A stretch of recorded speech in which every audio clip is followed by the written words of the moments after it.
제12장.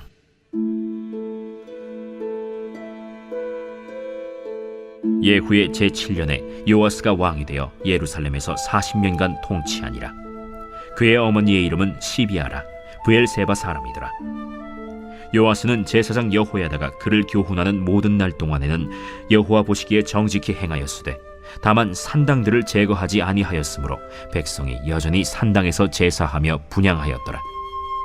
요아스가 제사장들에게 이르되, 여호와의 성전에 거룩하게 하여 드리는 모든 은, 곧 사람이 통용하는 은이나 각 사람의 몸값으로 드리는 은이나 자원하여 여호와의 성전에 드리는 모든 은을 제사장들이 각각 아는 자에게서 받아들여 성전의 어느 곳이든지 파손된 것을 보거든 그것으로 수리하라 하였으나 요아스 왕 제23년에 이르도록 제사장들이 성전의 파손한 데를 수리하지 아니하였는지라.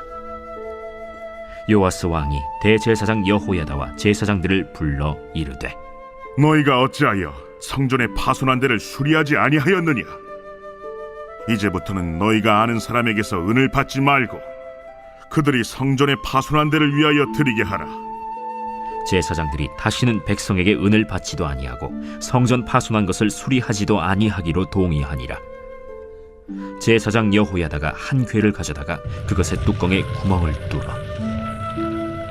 여호와의 전문 어귀 오른쪽 곧 제단 옆에 두매 여호와의 성전에 가져오는 모든 은을 다 문을 지키는 제사장들이 그 궤에 넣더라. 이에 그 궤 가운데 은이 많은 것을 보면 왕의 서기와 대제사장이 올라와서 여호와의 성전에 있는 대로 그 은을 계산하여 봉하고 그 달아본 은을 일하는 자 곧 여호와의 성전을 맡은 자의 손에 넘기면 그들은 또 여호와의 성전을 수리하는 목수와 건축하는 자들에게 주고 또 미장이와 석수에게 주고 또 여호와의 성전 파손한 데를 수리할 제목과 다듬은 돌을 사게 하며 그 성전을 수리할 모든 물건을 위하여 쓰게 하였으되 여호와의 성전에 드린 그 은으로 그 성전의 은대접이나 불집게나 주발이나 나팔이나 아무 금그릇이나 은그릇도 만들지 아니하고 그 은을 일하는 자에게 주어 그것으로 여호와의 성전을 수리하게 하였으며 또 그 은을 받아 일꾼에게 주는 사람들과 회개하지 아니하였으니 이는 그들이 성실히 일을 하였음이라. 속건제의 은과 속죄제의 은은 여호와의 성전에 드리지 아니하고 제사장에게 돌렸더라. 그때 아람 왕 하사엘이 올라와서 가드를 쳐서 점령하고 예루살렘을 향하여 올라오고자 하므로 유다의 왕 요아스가 그의 조상들 유다 왕 여호사밧과 여호람과 아하시야가 구별하여 드린 모든 성물과 자기가 구별하여 드린 성물과 여호와의 성전 곳간과 왕궁에 있는 금을 다 가져다가 아람 왕 하사엘에게 보냈더니 하사엘이 예루살렘에서 떠나갔더라. 요아스의 남은 사적과 그가 행한 모든 일은 유다 왕 역대 지략에 기록되지 아니하였느냐. 요아스의 신복들이 일어나 반역하여 실라로 내려가는 길가의 밀로궁에서 그를 죽였고 그를 쳐서 죽인 신복은 시므아스의 아들 요사갈과 소멜의 아들 여호사밧이었더라. 그는 다윗 성에 그의 조상들과 함께 장사되고 그의 아들 아마샤가 그를 대신하여 왕이 되니라.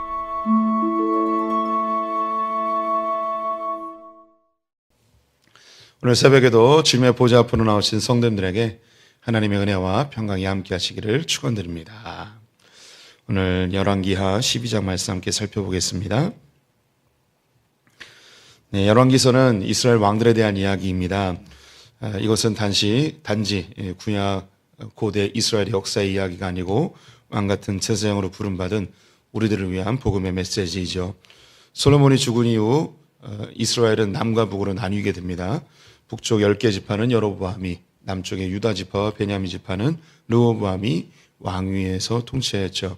하지만 둘 다 우상 숭배의 길로 가게 되었는데 다행히 남쪽 유다는 아사 왕과 여호사밧 왕이 하나님 앞에 바르게 통치하였지만 북쪽 이스라엘은 점점 우상 숭배의 길로 가게 되어 여러 번 왕조를 바뀌며 하나님께서 그들을 돌이키려고 애쓰시죠. 이 과정에서 아합 왕과 이세벨이 바알 선지자와 아세라 선지자들을 대거 유입하여 전국적인 우상 숭배를 자행하게 됩니다.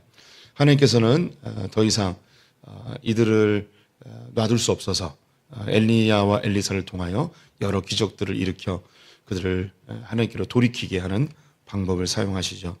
이런 여러 이적들을 눈앞에 보였음에도 불구하고 하나님께로 돌아오지 않자 아합 왕의 가문을 완전히 다 진멸시켜 버리십니다. 하나님은 심판에 예언하셨고 이것이 진행이 되는데요. 아람의 하사엘을 새롭게 왕으로 세우시고 또 북이스라엘은 예후를 왕으로 세우시게 됩니다.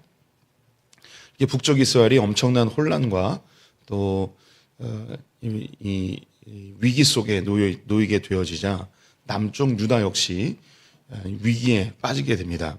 이것이 아주 중요한 연관성이 있는데요. 하나님이 북쪽 이스라엘을 남쪽 유다 심장을 보호하는 보호막처럼 사용하셨습니다. 그래서 북쪽 이스라엘을 보고서 남쪽 유다가 경계심을 가지고 하나님 앞에 바르게 살아야겠구나, 이런 교훈적 역할도 하게 되고 또 북쪽에서 오는 그런 세력들을 막아주는 방패 역할도 하게 되는데요. 그래서 북쪽 이스라엘이 위기에 빠지면 직접적으로 남쪽 유다가 위기를 경험하게 됩니다. 그래서 북쪽 이스라엘이 왕조가 바뀌고 아합 왕의 가문이 몰락하고 예후가 왕이 오르면서 국가적인 시스템이 매우 불안정하게 되고 또 이 국가의 그 기능들이 제대로 작동하지 않게 되었을 때에 남쪽 유다도 위기에 빠지게 되는 거죠. 그래서 북쪽 이스라엘이 위기에 처했을 때 남쪽 유다는 아달랴라는 여왕이 등극하게 되고 성전을 훼손시키며 우상 숭배를 자행하게 합니다. 바알과 아세라 제사장들을 대거 유입시키고 성전에서 예배드리는 것을 방해하고 또 성전을 봉쇄하기도 하고 이런 일이 발생하게 되죠. 무엇보다도 다윗의 가문을 모두 다 죽이려고 하였습니다. 그때 다행히 요아스 왕이 극적으로 생존하게 되고 7살 되었을 때에 그의 고모와 그 고모부, 이 고모부가 이후에 이제 대제사장 여호야다가 되죠. 왕위에 오르게 되고 이 아달랴를 이제 처단하고 남유다를 다시 회복하는 일에 힘쓰게 됩니다. 오늘은 그 극적으로 생명을 보존한 요아스의 이야기가 등장합니다. 오늘 본문의 몇 가지 중요한 구절들을 읽으면서 그때의 상황을 함께 살펴보겠습니다. 먼저 2절을 보면은 요아스는 제사장 여호야다가 그를 교훈하는 모든 날 동안에는 여호와 보시기에 정직히 행하였으되 라고 되어 있습니다. 요아스는 40년 동안 왕으로서 통치하였는데요. 그런데 그의 통치의 시기를 반으로 딱 나눈다면 그의 고모부 여호야다가 살아있을 때와 그가 죽었을 때 이렇게 두 개로 나눌 수 있겠습니다. 오늘 본문에도 여호야다가 살아있을 동안에는 여호와 보시기에 정직하게 행했지만 이라고 나옵니다. 그러면 그 뒤에 이야기는 언급되어 있지 않죠. 우리는 자연스럽게 연상할 수 있습니다. 여호야다가 죽은 이후에는 요아스가 변질되기 시작한 거죠. 그런데 이 요아스와 여호야다는 아주 불편한 관계였습니다. 충분히 이것도 예상이 되시죠. 7살에 왕이 되었습니다. 아무도 그를 돌볼 사람이 없습니다. 그리고 그의 목숨을 구한 사람이 그의 고모이고 그를 키운 사람이 제사장 여호야다입니다. 고모부. 그러면 이 어린 왕이 나라를 통치할 때 누가 영향력을 미치겠습니까? 당연히 고모와 고모부, 특별히 이 고모부가 영향을 미쳤겠죠. 어린 시절에는 고모부가 하라는 대로 했을 겁니다. 점점점 머리가 커가면서 이 고모부가 하는 이야기가 마음에 안 들 때도 있고 자신의 생각과 다를 때도 있고 이런 갈등들이 조금씩 존재했겠죠. 그런데 고모부가 살아있는 동안에는 싫어도 이야기를 듣고 또 자기의 목숨을 살려준 분들이니까 억지로 다 순종을 했는데 고모부가 죽은 이후에는 문제가 아주 커지게 되는 것이죠. 이 고모부와 이 요아스 왕과의 그 갈등의 그 극점에 있었던 사건을 하나 소개시켜 주는데요. 그것이 성전 수리의 현장입니다.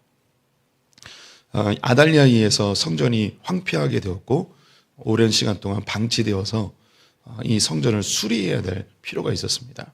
그래서 요아스가 제사장들에게 앞으로 이제 성전세가 들어오는 것과 또 자원하여서 하나님 앞에 은을 드리는 자가 있다면 이 성전세 은 반세겔과 그리고 자원하여서 드리는 그 은을 다 모아서 성전 수리에 좀 사용해라라고 지시를 내렸습니다.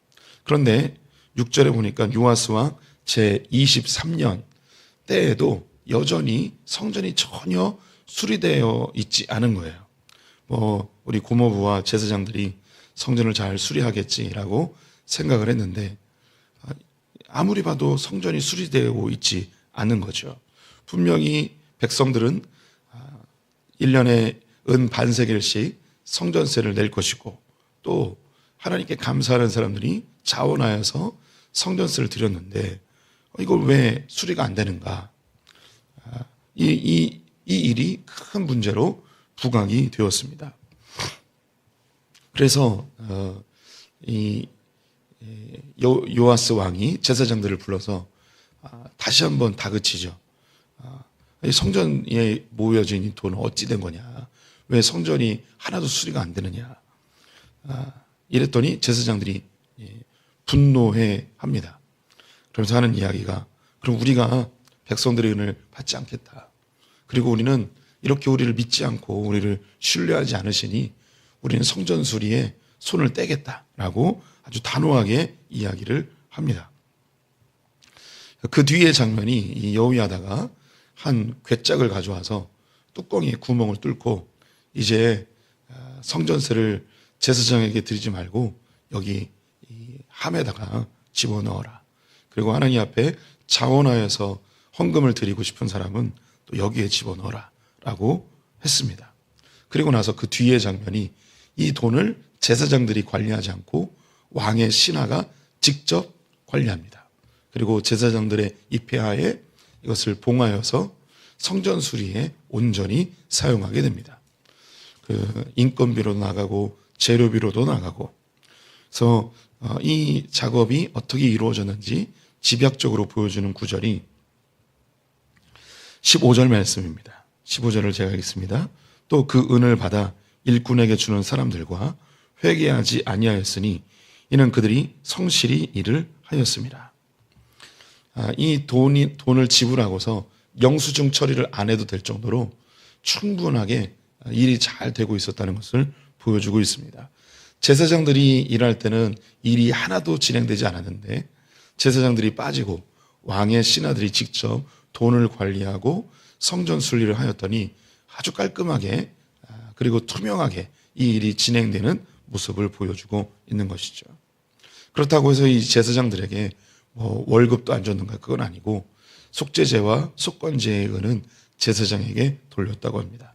성전에서 운영되는 재정을 투명하게 운영한 것이죠. 이 일이 이 요아스와 제사장 그룹 사이에 큰 갈등의 아주 핵심적인 사건이었던 것이죠. 여기서 한 가지 전통이 하나 만들어지게 되는데요. 여호야다가 궤짝을 만들어서 위에 구멍을 뚫고 헌금을 직접 넣도록 하였죠. 예수님의 시대 때 성전에 두 렙돈을 그 성전에 헌금으로 드린 그 이야기를 들어보셨을 거예요. 이 궤짝이 바로 이 헌금함이 여호야다 때에 만들어져서 예수님 시대까지 활용이 되었던 것입니다. 서양의 교회들은 아직도 헌금 바구니를 돌려요. 네, 우리 한국은 헌금함을 많이 사용을 하고 있죠. 두 개 다 사용할 수 있겠는데 지금도 이 헌금함을 사용하는 것을 보니 이 여호야다가 만들었던 헌금함이 참 좋은 제도였던 것 같습니다. 오늘 이 본문에서 나오는 교회의 재정의 운영의 방법 이것도 우리가 또 언급해 줄 필요가 있는데요. 교회의 재정은 투명하게 운영되어야 되고 또 이 재정이 성도들에게 어떻게 사용되는지 잘 보고도 되어줘야 합니다. 우리 성도님들이 드린 이 헌금이 어떻게 사용되는지 가장 우리 성도님들이 잘 아셔야겠죠. 그래서 교회는 분기마다 재정 보고를 하고 있고 또 투명하게 게시도 하고 있습니다.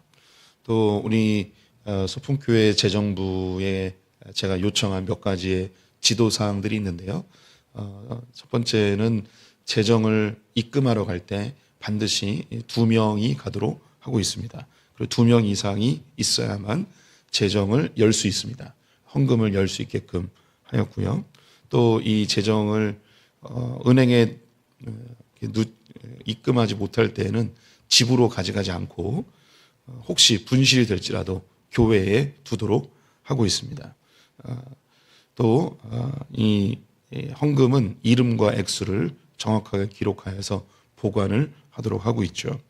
그래서 교회에서 일어나는 이 사건들 중에 재정적인 부분이 제일 민감하고 또 교회의 큰 신뢰를 잃게 하는 사건입니다. 또 갈등의 요소가 될 수도 있죠. 또 우리 재정부는 3년에 한 번씩 이 교체가 됩니다. 재정위원장님도 3년에 한 번씩 교체가 되죠. 그것은 한 사람이 오랫동안 재정을 맡게 되면 불미스러운 일이 발생할 수 있는 위험성이 있기 때문에 재정은 될 수 있는 대로 투명하게 진행을 합니다. 이 요아스가 이 제사장 그룹이 재정을 투명하게 사용하지 않는다는 그런 불신이 있었던 거죠. 근데 이 불신의 그 씨앗은 자기 고모부와의 관계 속에서 이미 조금씩 누적된 것이 이렇게 폭발한 것으로 보여질 수 있습니다. 이 장면, 이 성전을 수리하는 이 장면이 중요한 게 아니고 이 요아스가 여호야다를 불편하게 생각했고 여호야다가 죽은 이후에 요아스는 급격하게 하나님과 멀어지게 되었습니다. 이것의 연장선상으로 아람 왕 하사엘이 예루살렘을 공격하는 일이 발생하였습니다. 이 하사엘이 가드를 점령하였다고 하는데요. 이곳은 블레셋 지방입니다. 북이스라엘을 관통하여서 이 블레셋까지 오게 된 거예요. 블레셋에 와서 그리고 예루살렘으로 진격해 오고 있었습니다. 이때 요아스가 결정한 게 뭐냐면 성전에 있는 모든 보물들과 왕궁의 곳간에 있는 보물들을 다 가지고 하사엘에게 선물로 주었습니다. 그러자 이 하사엘이 자신의 소정의 목적을 이루었기 때문에 예루살렘에서 떠나게 되어지죠. 그 일 이후에 이 요아스는 신복들의 배신으로 암살당하게 됩니다. 이 요아스에게는 여호야다가 굉장히 불편한 존재였습니다. 그런데 이 불편한 존재가 사라지니까 무슨 일이 벌어지는가?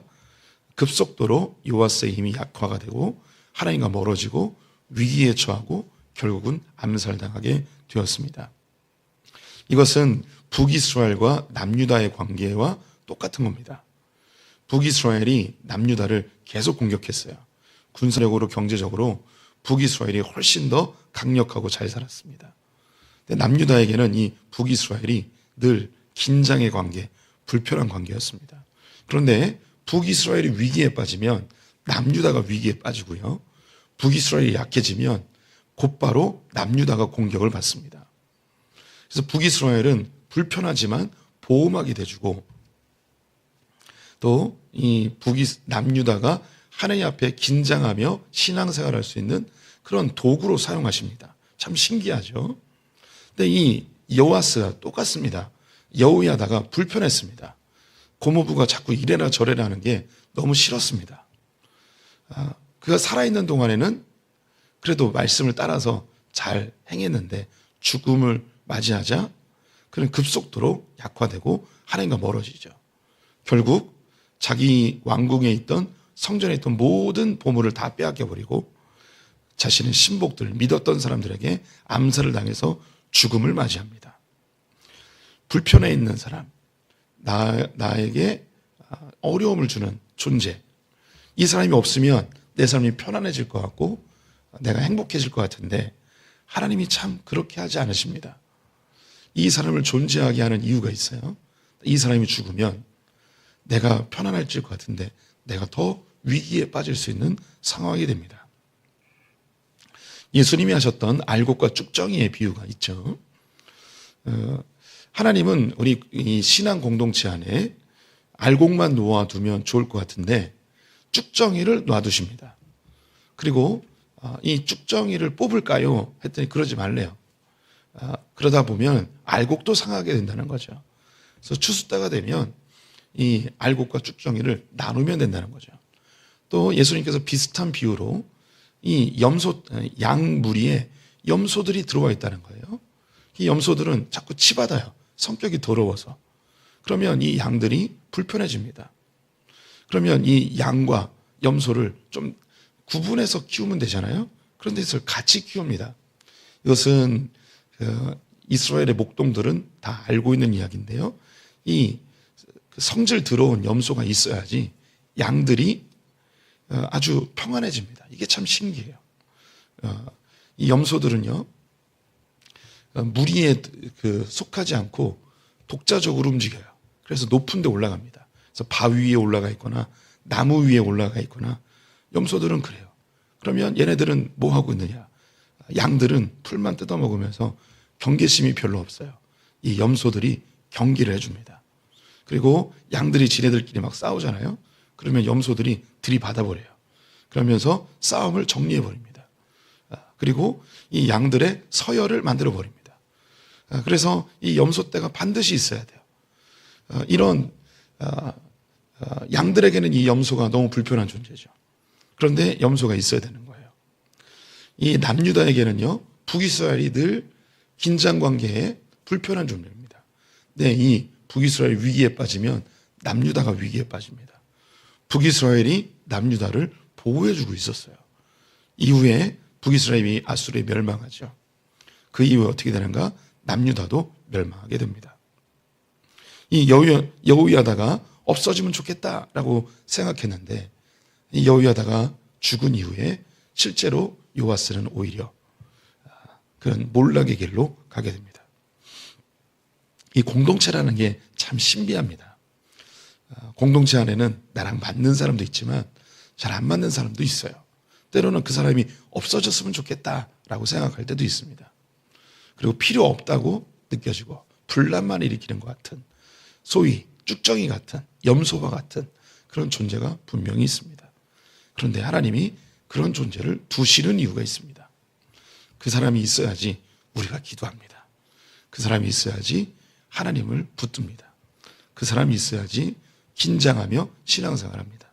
또 그런 사람들이 또 더 민감해요. 그래서 교회에 나타나는 문제는 그 사람들이 제일 잘 알아요.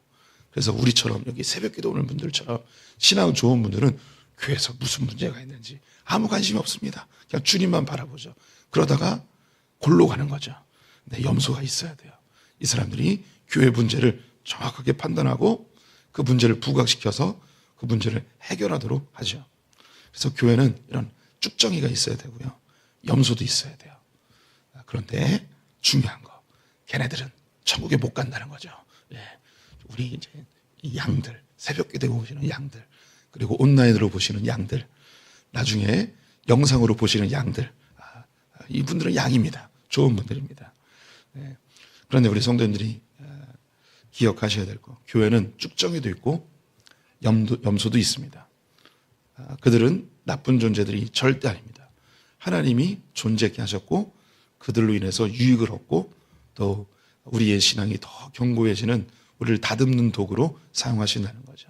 또 그런 염소들이요, 하나님의 은혜 받고 순한 양으로 바뀌기도 합니다. 여기도 몇 분 계세요.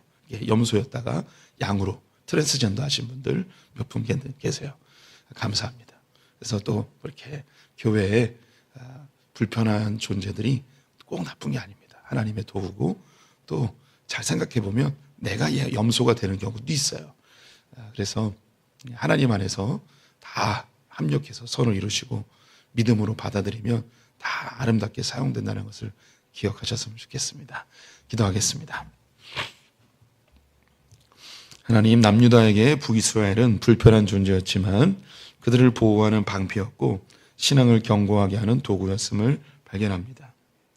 또한 요아스 왕에게 여호야다가 불편한 고모부였지만 그가 죽은 이후에 요아스가 한순간에 몰락하는 것을 보게 됩니다. 우리의 신앙생활에 불편하게 하는 존재들, 어렵게 하는 상황들, 이것이 오히려 나를 견고하게 하고 나를 더 빛나게 하는 도구가 되는 줄 믿습니다.